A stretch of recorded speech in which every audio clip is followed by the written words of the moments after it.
نحمدہ ونصلی علی رسولہ الکریم۔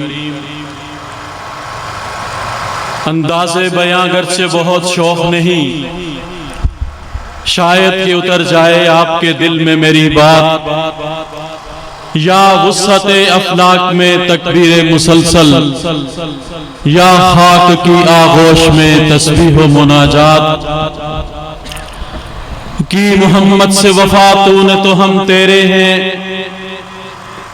کی محمد سے وفا تو نے تو ہم تیرے ہیں، یہ جہاں چیز ہے کیا لوح و قلم تیرے ہیں۔ محمد کی غلامی دین حق کی شرط اول ہے، اسی میں ہو اگر خامی تو سب کچھ نامکمل ہے۔ قابل صد احترام مشائخ عظام، حضرات علماء کرام، معروف سیاسی اور سماجی شخصیات، ضلع کوٹلی کی غیور عوام، آج کی عظیم الشان دعوت اسلام کانفرنس ہمارے 30 سالہ خوابوں کی تعبیر ہے۔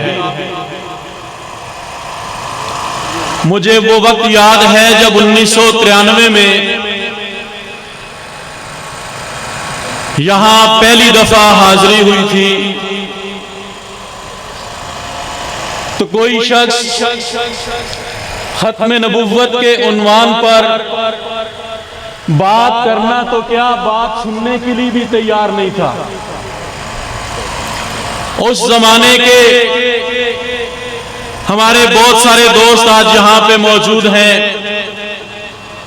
اس دور کے میرے رفیق سفر حافظ محمد اسلم صاحب یہاں پہ بیٹھے ہوئے ہیں۔ بات اگر یہ ہوتی کہ ہم نے منکرین ختم نبوت کے خلاف بات کرنی ہے، ہم نے ان دین دشمنوں کے خلاف بات کرنی ہے، ہم نے جہاد کے منکروں کے خلاف بات کرنی ہے، کوئی روکتا تو بات سمجھ آتی، لیکن سیدھا سیدھا مسئلہ ختم نبوت بیان کرنے کے لیے اور مسئلہ ختم نبوت سننے کے لیے اس کوٹلی کے اندر یہ حال تھا کہ کوئی تیار نہیں تھا۔ اس زمانے میں یہاں کے ضلع مفتی تھے حضرت مولانا مفتی عبدالشکور صاحب رحمت اللہ علیہ، اللہ تعالیٰ ان کے درجات کو بلند فرمائیں، اللہ تعالیٰ ان کی قبر پہ اپنی کروڑہا رحمتیں نازل فرمائیں۔ انہوں نے ہمارے سروں پہ دست شفقت رکھا، ہماری حوصلہ افزائی کی، ہمیں کام کے مواقع فراہم کیے، اور پھر اس زمانے میں وہ دور بھی ہم نے دیکھا کہ جب 1994 میں ہماری تشکیل ہوئی، گوئی کے علاقے میں، سندھارے کے علاقہ میں، دھنوا میں، کنیٹ میں، اور میں شکر گزار ہوں دھنوا کے رفقا کا کہ اتنی کثیر تعداد میں ہماری دعوت پہ آج یہاں تشریف لائے ہیں۔ جب ہم وہاں پہ گئے تو وہاں بھی لوگ قادیانیوں سے اتنے مرعوب تھے کہ وہ ہماری بات سننے کے لیے تیار نہیں تھے۔ اور جب کنیٹ کے ہائی اسکول میں سیرت کے موضوع پر میری گفتگو ہوئی، اس موقع پہ وہاں اسکول کے پرنسپل وہ بھی قادیانی تھے، اور اسکول کا جو ہیڈ کلرک تھا وہ بھی قادیانی تھا۔ سیرت پہ تقریر بھی ان کو ہضم نہ ہو سکی، اور انہوں نے وہاں پہ ہمارے ساتھ مباحثہ کیا، اور جب اس مباحثے میں وہ ناکام ہوئے تو انہوں نے کہا کہ ہم گوئی میدان میں مناظرہ کریں گے، تم بھی اپنے لوگوں کو لاؤ، ہم بھی اپنے لوگوں کو لائیں گے، اور وہاں پہ فیصلہ ہوگا سچا کون ہے اور جھوٹا کون ہے۔ اور میں نے اس موقع پر آج سے 29 سال پہلے وہاں کنیٹ سکول میں بابو کبیر کو یہ بات کہی تھی، بابو صاحب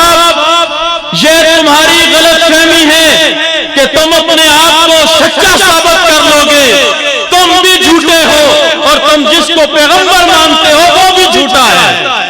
اور یہ کوئی آج کی بات نہیں ہے، جب اس نے دعویٰ نبوت کیا تھا اس وقت پوری دنیا کے مسلمانوں نے، پوری دنیا کے علماء کرام نے، پوری دنیا کے مشائخ عظام نے یہ فتویٰ دیا تھا کہ مرزا غلام احمد قادیانی جھوٹا ہے اور اس کے ماننے والے بھی جھوٹے ہیں۔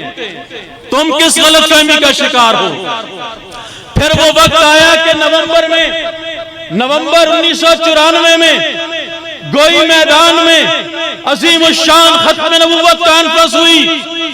وہ لوگ زندہ موجود ہیں اور میں دیکھ رہا ہوں کہ اس پنڈال میں بھی وہ عظیم المرتبت شخصیات میرے سامنے ہیں جنہیں گوئی میدان کا وہ مناظرہ اور گوئی میدان کی وہ ختم نبوت کانفرنس یاد ہے کہ عالمی مجلس تحفظ ختم نبوت کے مرکزی رہنما شاہین ختم نبوت فاتح ربوہ حضرت مولانا اللہ وسایا صاحب دامت برکاتہم وہاں تشریف لائے تھے، اور انہوں نے وہاں کی قادیانیت کو للکارا تھا، اور کسی قادیانی کو جرأت نہیں ہوئی تھی کہ وہ ان کے مقابلے میں آ کے بات کر سکے۔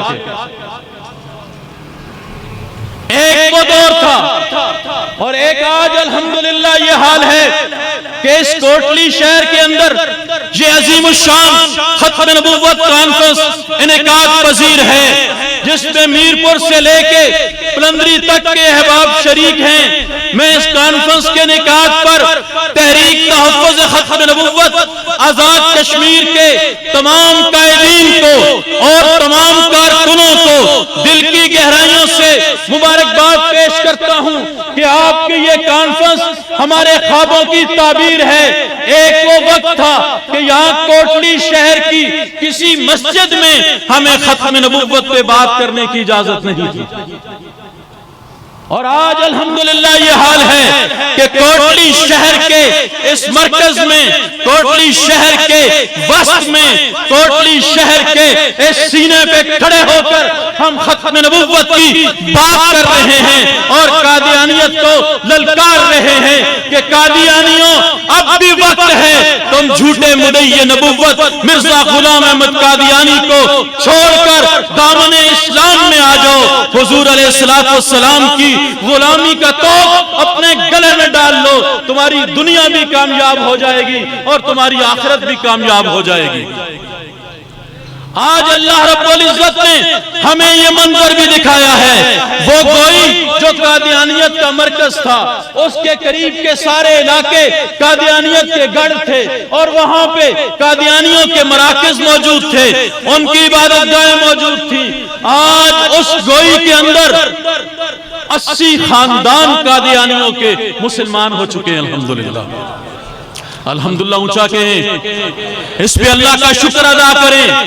آپ کو پتہ نہیں قادیانیت کی سنگینی کا، یہ کتنا خطرناک گروپ ہے، یہ کتنی خطرناک جماعت ہے جو ہمارے ایمانوں سے کھیلتی ہے، لوگوں کو گنبد خضرا سے نکال کے مرزا قادیانی کے ساتھ جوڑتی ہے، حضور سے کاٹ کر مرزا قادیانی کے ساتھ ان کے رشتے کو استوار کرتی ہے۔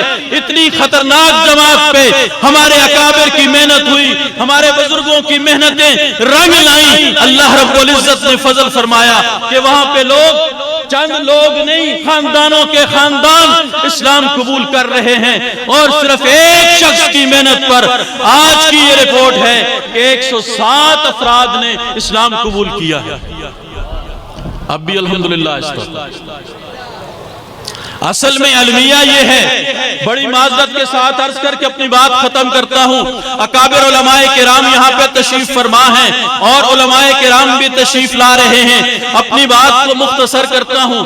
کوٹلی کی عوام کا یہ المیہ ہے، اور آپ میری اس بات کی تائید کریں گے کہ ہم نے قادیانیت کے مسئلے کو سمجھا ہی نہیں ہے، ہمیں پتہ ہی نہیں ہے کہ قادیانی کتنے خطرناک لوگ ہیں کہ انہوں نے اسلام کے بالکل متوازی ایک نیا مذہب اور ایک نیا دین قوم کے سامنے پیش کیا ہے۔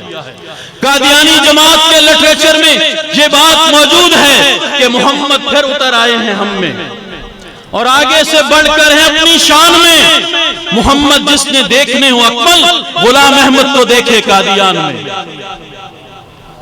وہ مرزا غلام احمد قادیانی سے متعلق لکھتے ہیں کہ ہر شخص ترقی کر سکتا ہے، بڑے سے بڑا درجہ حاصل کر سکتا ہے، حتیٰ کہ محمد رسول اللہ صلی اللہ علیہ وسلم سے بھی بڑھ سکتا ہے۔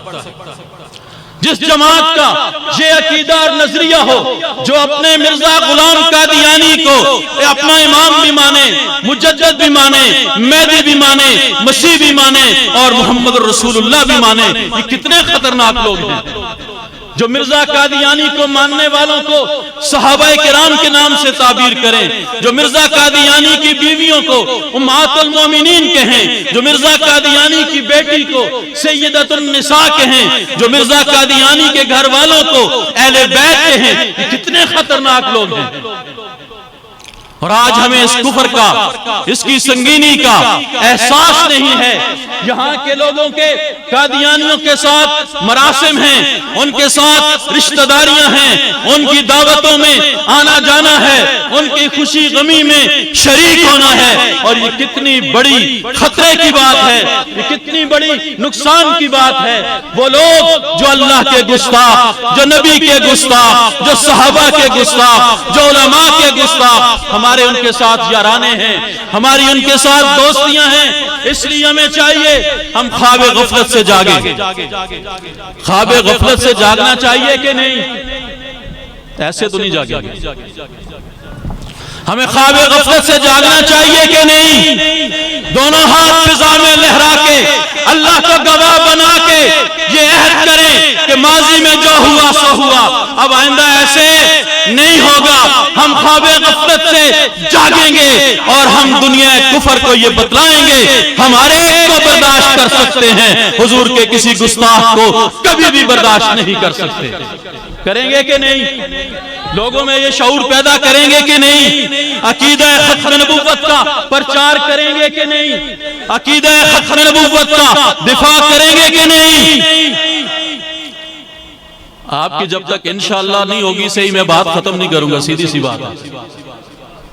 میں بیمار ہو کر پورا ایک ہفتہ اگر یہاں پہ کام کر سکتا ہوں، اتنے دور سے آ کر ایک ایک کے دروازے پہ جا کے اگر ختم نبوت کی دعوت دے سکتا ہوں، تو آپ کو یہاں بیٹھ کر کم از کم اپنے عزم کا اظہار کرنا چاہیے۔ اور آپ کی یہ سستی دور کرنے کے لیے میں آپ سے گزارش کروں گا، اکابر یہیں پہ تشریف فرما رہے ہیں، آپ سب حضرات اٹھ کے کھڑے ہو جائیں، شاباش۔ اور یہ میرے لیے نہیں، یہ گنبد خضرا کے مکین کے لیے کھڑے ہو کر میرے ہم آواز ہو کر کہیں نعرہ تکبیر، نعرہ تکبیر، تاج و تخت ختم نبوت، تاج و تخت ختم نبوت۔ قادیانیت اسی جذبے کے ساتھ جتنی حضور سے محبت ہوگی اتنی آپ کے دشمنوں کے ساتھ دشمنی ہوگی۔ ادارے نوٹ کریں، قادیانی نوٹ کریں، ہم تاج و تخت ختم نبوت کے رکھوالے ہیں، اور ہم قادیانیوں کو سکھ کا سانس نہیں لینے دیں گے، ان کی سرگرمیوں پہ پابندیاں عائد کریں گے۔ ایک دفعہ پھر میرے ہم آواز ہو کر کہیں تاج و تخت ختم نبوت، قادیانیت۔ اللہ تعالیٰ آپ سب کو جزائے خیر عطا فرمائیں، تشریف رکھیں۔ اللہ رب العزت ہم سب کو اخلاص کے ساتھ عقیدہ ختم نبوت کے دفاع کے لیے کام کرنے کی توفیق عطا فرمائیں۔ آپ یہ فرمائیں کہ یہاں سے جانے کے بعد آپ میں سے کا ہر فرد، ہر بوڑھا اور ہر جوان ختم نبوت کا مجاہد بنے گا کہ نہیں؟ ختم نبوت کے مجاہد بنیں گے، ختم نبوت کے لیے کام کریں گے، قادیانی سرگرمیوں کو روکیں گے۔ اللہ تعالیٰ جزائے خیر عطا فرمائے۔